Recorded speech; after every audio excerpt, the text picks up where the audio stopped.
Salam, selamat pagi Bapak Ibu, saudara-saudari yang terkasih dalam Kristus.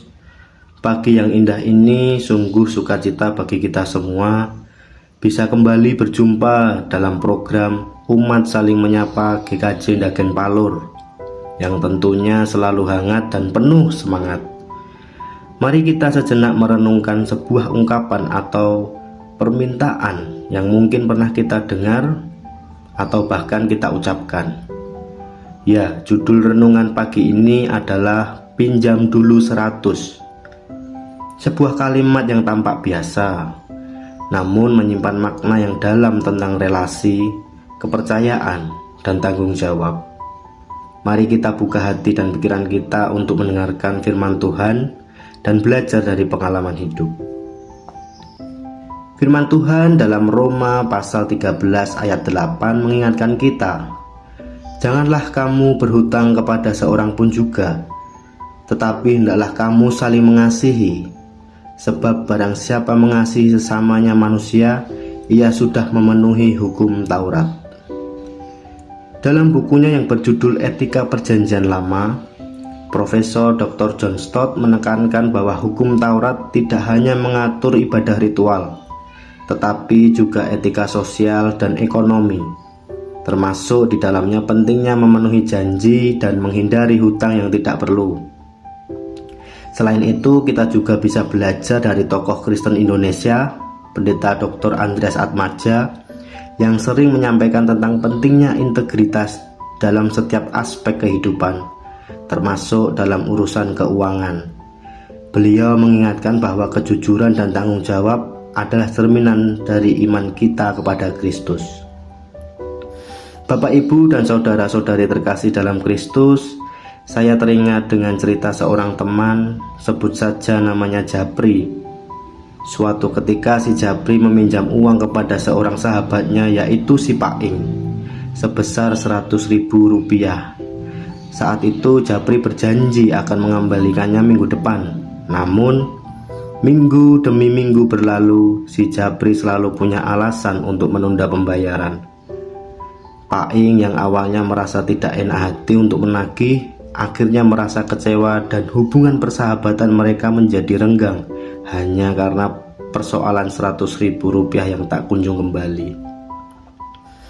Kisah si Japri dan si Paing ini mungkin terdengar sepele, namun mengandung makna teologis yang mendalam.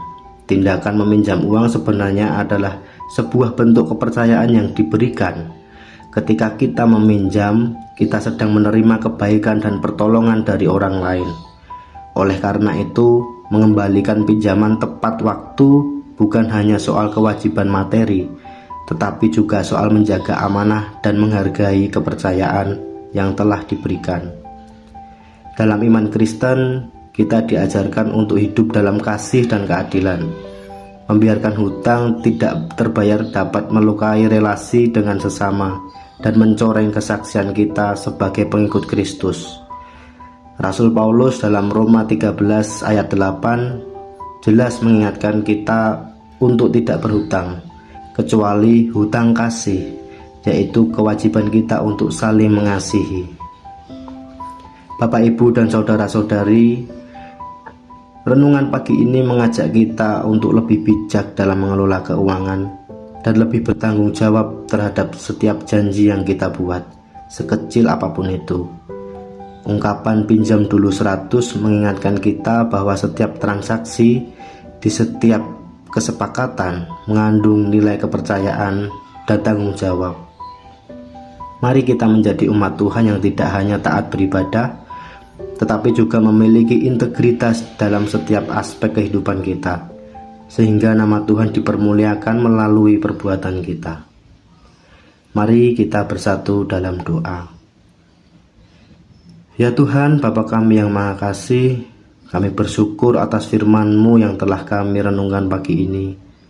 Kami mohon ampun atas segala kelalaian dan ketidakbertanggungjawaban kami dalam hal keuangan dan janji. Berikanlah kami hikmat untuk mengelola berkat-Mu dengan bijak dan hati yang jujur, untuk selalu menepati janji kami kepada sesama. Mampukan kami untuk hidup dalam kasih dan keadilan, sehingga melalui kehidupan kami, orang lain dapat melihat kemuliaan nama-Mu. Dalam nama Tuhan Yesus Kristus kami berdoa. Amin. Bapak, Ibu, dan saudara-saudari terkasih dalam Kristus, demikian renungan pagi ini. Semoga firman Tuhan pagi ini memberkati dan menguatkan kita dalam menjalani hari ini. Tetap semangat dalam kasih Kristus. Tuhan memberkati. Amin. Tuhan